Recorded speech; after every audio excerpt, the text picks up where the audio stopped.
Hello बच्चों, let's see this question. The question says which of the following is a bacterial disease, right?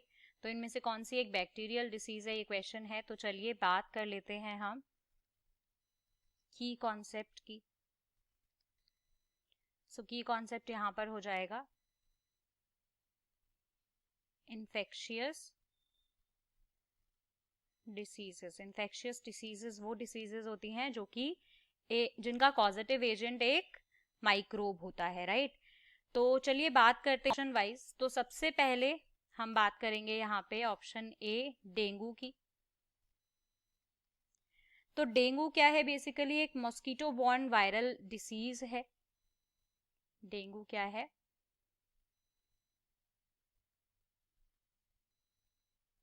Mosquito born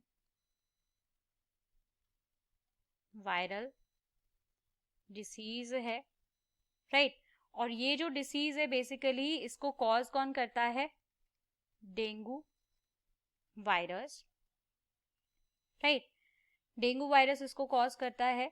अब चलते हैं थोड़ा सा हम यहाँ पर डिटेल में कि क्या कुछ चीजें यहाँ पे होती हैं. तो देखो, वायरल डिसीज है बेसिकली, ये बात याद रखेंगे, यहाँ पे वी लिख देंगे. अब यहाँ पर एक वेक्टर है जिस पर कई बार क्वेश्चन पूछ लेता है कि इसमें डेंगू में वेक्टर कौन होता है. सो वेक्टर यहाँ पर होती है Aedes mosquito, right? Aedes mosquito. क्या होता है कि इस केस में डेंगू वायरस जो है वो ट्रांसमिट होता है फीमेल मस्कीटो से जिसका नाम एडीज है. पूरा नाम देखें तो इसका क्या होता है? Aedes aegypti, right? This is the full name of this mosquito. तो क्या होता है कि जो डेंगू मस्कीटो होता है वो जनरली बाइट करता है डे के टाइम पे और हर जगह पाया जाता है, घर के बाहर भी अंदर भी. तो ये जो मस्कीटो हैं ये हमें पार्क में भी देखने को मिल सकते हैं अपनी एक्टिवनेस के दौरान. और सिम्टम्स में हम ये कह सकते हैं कि 6 से 10 दिन में सिम्टम्स आ जाते हैं. और जो मस्कीटो डेंगू वायरस कैरी कर रहा है, राइट, ये ह्यूमन बीइंग को अगर बाइट कर ले तो ह्यूमंस जो है अफेक्ट हो जाते हैं इस डिसीज डेंगू से. तो क्लियर है ये चीज? ये तो वायरल डिसीज निकला तो ये तो आंसर नहीं हो सकता. अब चलते हैं हम नेक्स्ट ऑप्शन पे, दैट इज मीजल्स. मीजल्स की बात करते हैं. तो मीजल्स बेसिकली क्या होती हैं? इनको हम एक और नाम से जानते हैं, मीजल्स कहें या फिर हम इसको कहें रूबियोला या फिर कहें रेड मीजल्स, राइट? ये 3 नाम होते हैं इसके. ये बहुत ही ज्यादा कंटेजियस रेस्पिरेटरी इन्फेक्शन होता है जो कि एक वायरस के थ्रू कॉज होता है. ये भी एक वायरल इन्फेक्शन निकला, राइट? तो यहाँ पे पूरी बॉडी पर रैशेज हो जाते हैं, राइट? इन्फेक्टेड म्यूकस या सलाइवा स्प्रेड हो जाए तो ये बाकी लोगों को भी हो सकता है. तो अब कॉज क्या होता है इसका? एक वायरस होता है जो कि इसका कॉज होता है. और अगर कोई पर्सन जो कि सफर कर रहा है ऑलरेडी इससे, वो अगर स्नीज कर दे, कफ कर दे, तो बाकी पर्सन भी इससे अफेक्ट हो सकते हैं.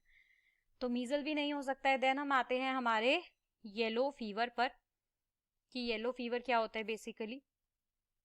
तो ध्यान से देखेंगे, हम बात कर रहे हैं ऑप्शन सी की, दैट इज येलो फीवर. तो बेसिकली इस फीवर के अंदर क्या चीजें हैं कि ये जो फीवर है ये बेसिकली कॉज होता है एक वेक्टर मस्कीटो की वजह से, जो कि बेसिकली या तो एडीज होती है इन्फेक्टेड, एडीज इजिप्टी, या फिर हीमागोगस स्पीशी, राइट? तो अब येलो फीवर जो है वो भी एक वायरल इन्फेक्शन है, डिसीज है. एंड वायरस का नाम भी इस डिसीज के ऊपर येलो फीवर वायरस रखा गया है, राइट?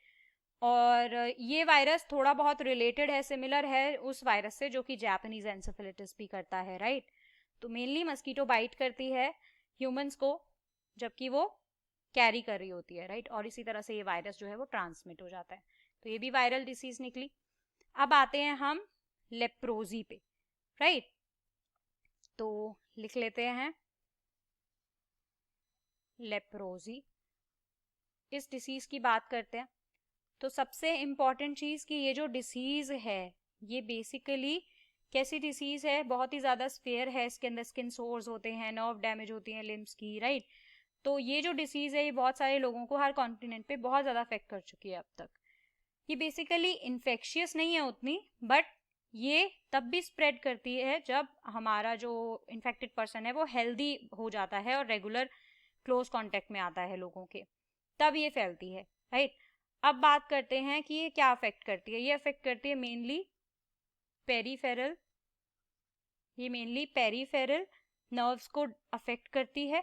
इसके अलावा ये स्किन को अफेक्ट करती है, राइट, रेस्पिरेटरी ट्रैक्ट्स को, इसके अलावा आईज को, राइट, इस तरह से ये अफेक्ट करती है। और जो ट्रांसमिशन होता है इसका वो रेस्पिरेटरी रूट से ही होता है, राइट, इंसेक्ट के थ्रू भी ये स्प्रेड होती है वैसे। तो ये बेसिकली एक क्रॉनिक इन्फेक्शन होता है स्किन म्यूकस मेम्ब्रेन नर्व्स का, जो कि लम्प कॉज कर देता है, डिस्कलरेशन कॉज कर देता है, लम्प्स कॉज कर देता है, डिस्कलरेशन कॉज कर देता है, राइट, डिफॉर्मिटीज वगैरह स्किन के अंदर। अब इसे कॉज कौन करता है? एक पैथोजन होता है जिसे हम कहते हैं लेप्रोसी, कॉज होती है बाय माइकोबैक्टीरियम